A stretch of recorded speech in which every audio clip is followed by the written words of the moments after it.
Progresso através do tempo. A ideia que temos das primeiras eras da humanidade é geralmente falsa. Uma série de lendas religiosas foi criada sobre esse assunto, lendas da Idade de Ouro, do paraíso terrestre para o qual nossa infância foi embalada. A ciência fez justiça a essas invenções, encontrou nas camadas geológicas que compõem a crosta terrestre os instrumentos e ferramentas usados pelos primeiros homens, com a ajuda desses detritos, reconstituiu toda a sua existência. Esses primeiros homens eram o que os selvagens da Oceania ainda são hoje. Eles viviam em uma luta contínua com os animais ferozes que pululavam na terra, morando em cavernas ou construindo cabanas em palafitas sobre os lagos.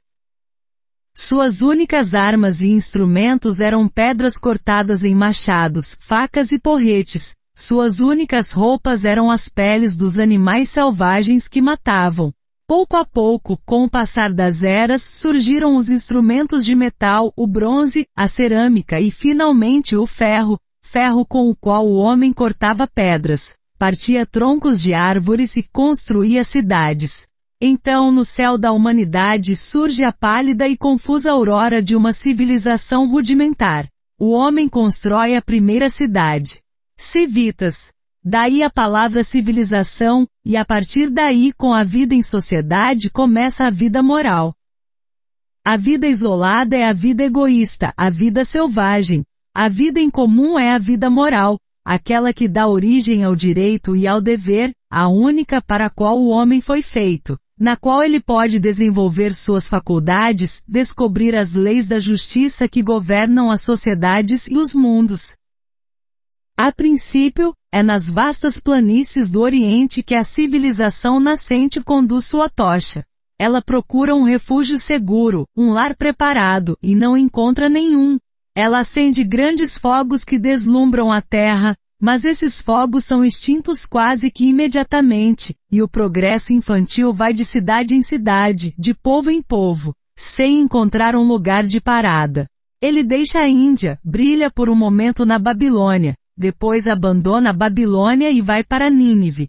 De Nínive, ele foi para os persas e de lá para o Egito, deixando atrás de si apenas impérios arruinados pela corrupção e pela lentidão, apenas cidades desmoronando em meio a orgias e carnificinas. Essas cidades eram imensas, esses impérios prodigiosos. Vá agora para as planícies do leste em busca dos túmulos dessas civilizações desaparecidas. Nada resta delas. O vento dos desertos varreu a poeira das cidades antigas, e o árabe que hoje, sozinho, percorre essas solidões a galope de seu cavalo, não saberia nem mesmo dizer em que lugares elas se encontravam. Do Egito, a civilização passa para a Grécia. Lá ela floresce.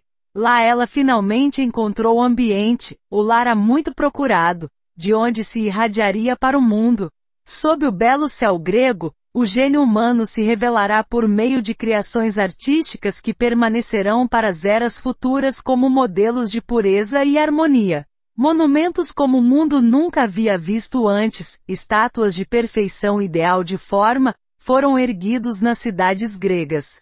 E ao mesmo tempo em que o senso de beleza é revelado com tanto esplendor, a filosofia grega entrega ao futuro aquelas criações de pensamento que ainda servem, depois de 20 séculos, para a educação de nossos filhos. Mas não são apenas a arte e a filosofia que brilham tão intensamente na Grécia. A civilização também se manifesta em instituições políticas e sociais de grande perfeição. Nas repúblicas gregas, as pessoas desfrutavam de uma liberdade maior do que a nossa.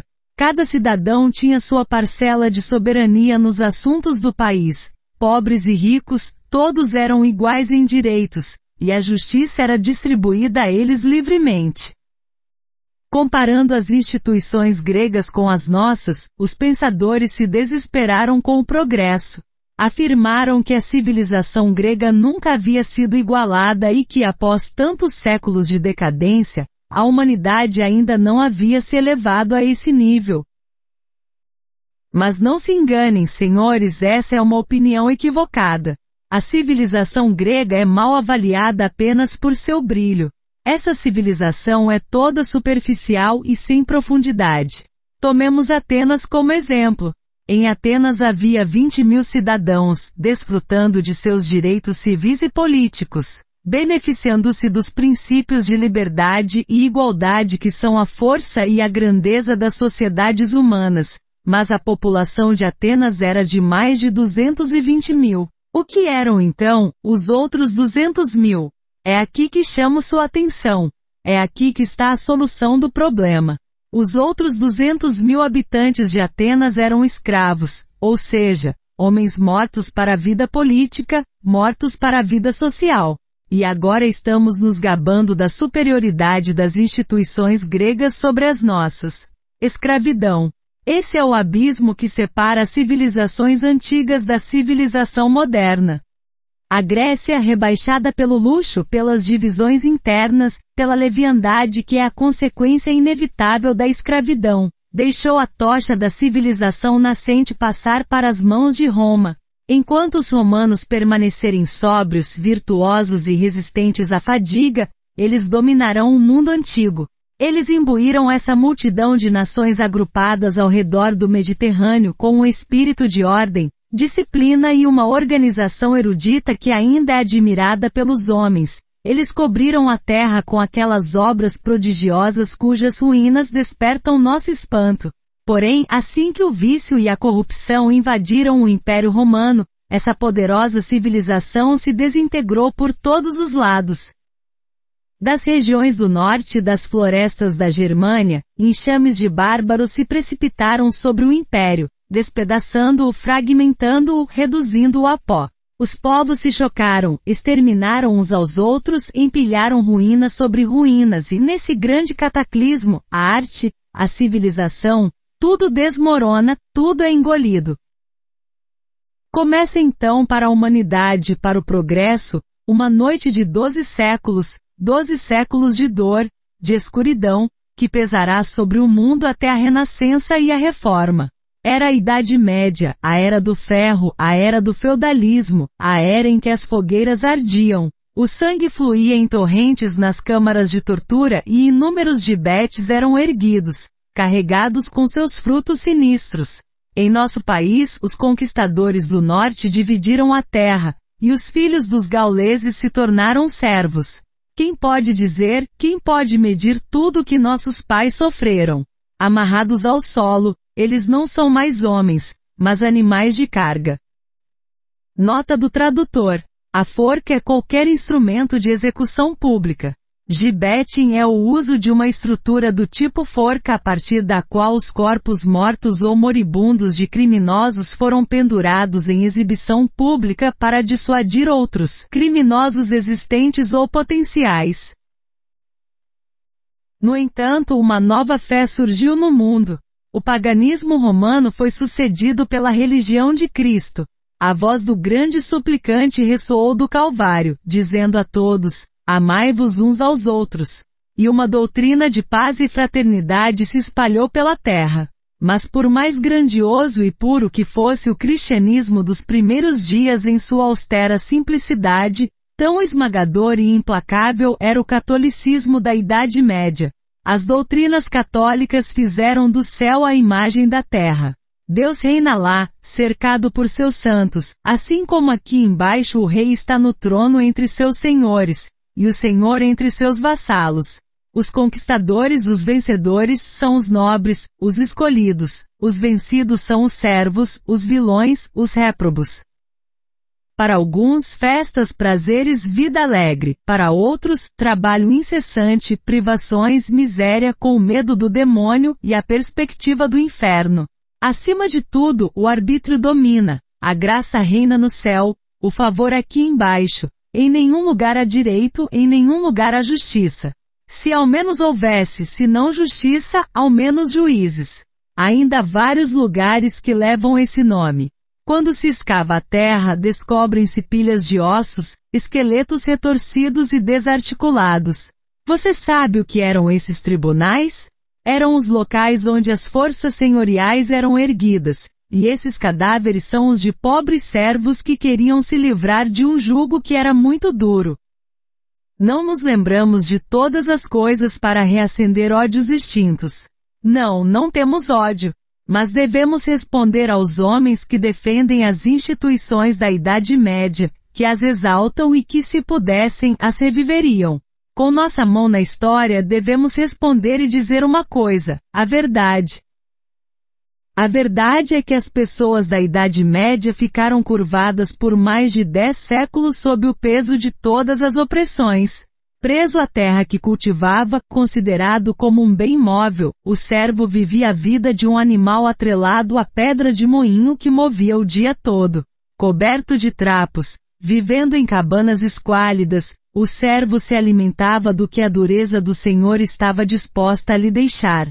Sem alegria no presente, sem esperança no futuro, ele não tinha liberdade para dispor de seus bens, sua esposa, seu filho, propriedade do Senhor. Cada filho recém-nascido do servo era um escravo, mais um infeliz na terra.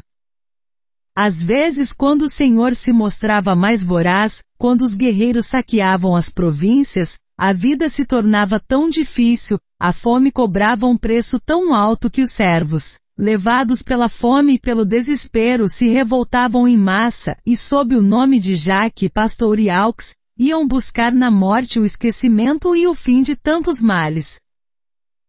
Assim era a vida das pessoas naquela época, que os escritores ainda chamam de bons velhos tempos. Sim, os bons velhos tempos para os senhores e monges. É assim que nossos pais, os servos, eram. Sim, nossos pais. Vamos dizer em alto e bom som, filhos do povo, somos os filhos dos servos, dos vilões. Esse é o nosso título de nobreza e nós o reivindicamos com veemência. Somos os descendentes daqueles que regaram a terra com seu suor para alimentar a humanidade.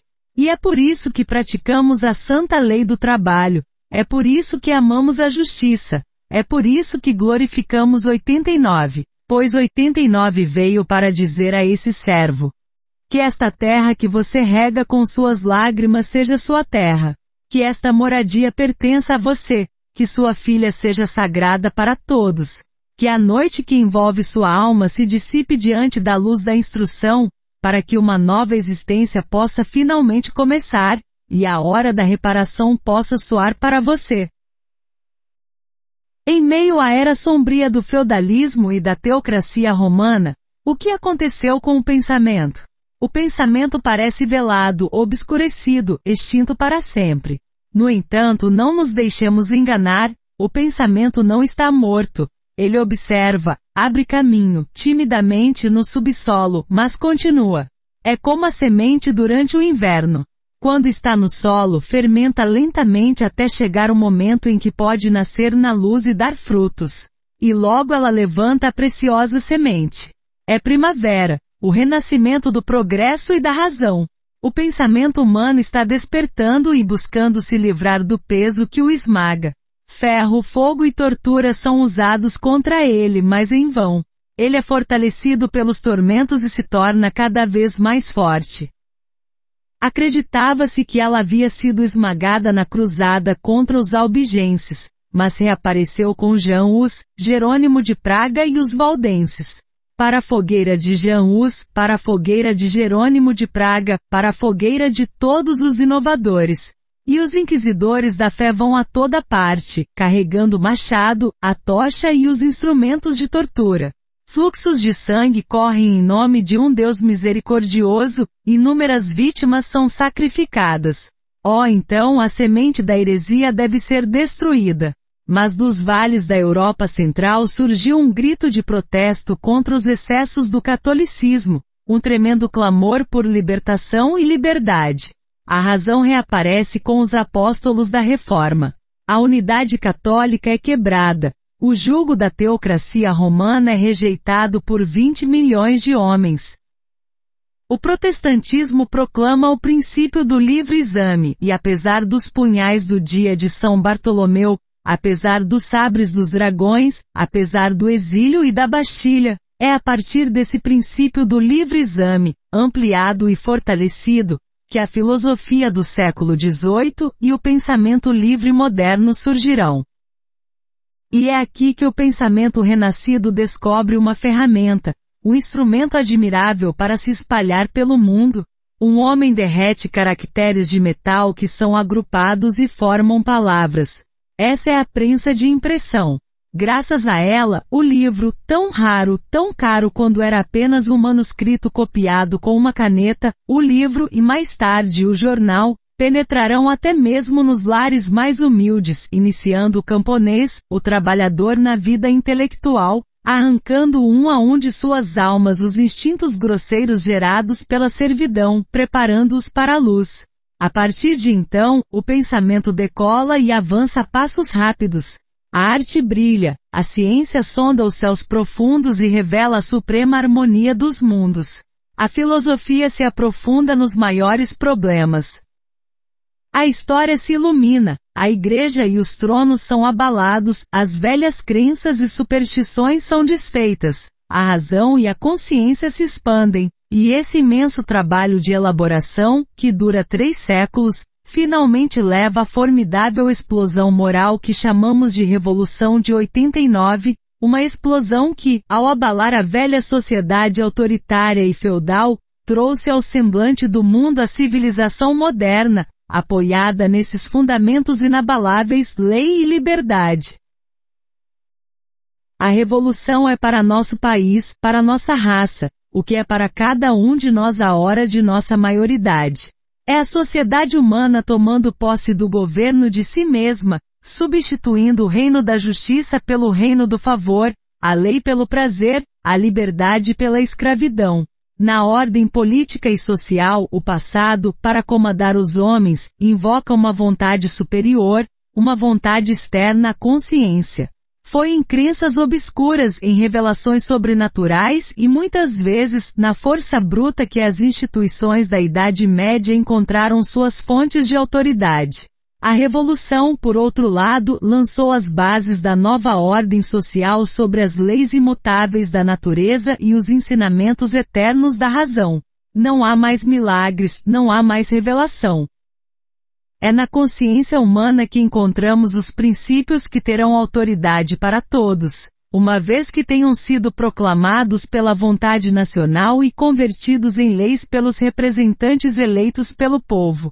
Esse é o direito moderno, e não apenas o direito dos franceses, mas o direito de todos os homens, direitos que, acompanhados dos deveres correspondentes, um dia serão escritos por cada povo no cabeçalho de sua Constituição.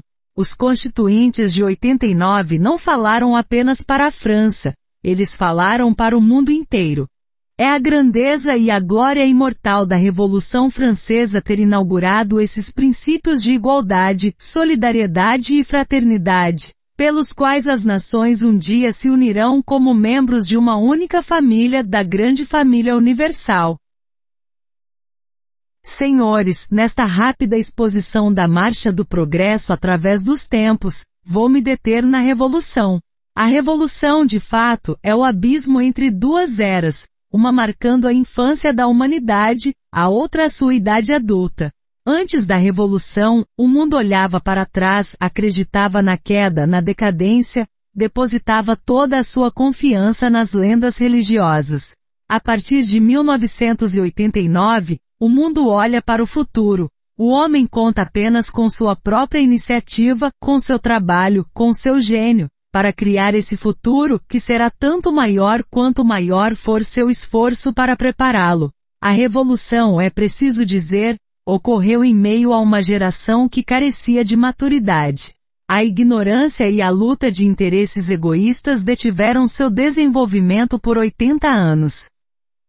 Hoje, amadurecida pelas provações, nossa geração está renovando a cadeia interrompida do progresso.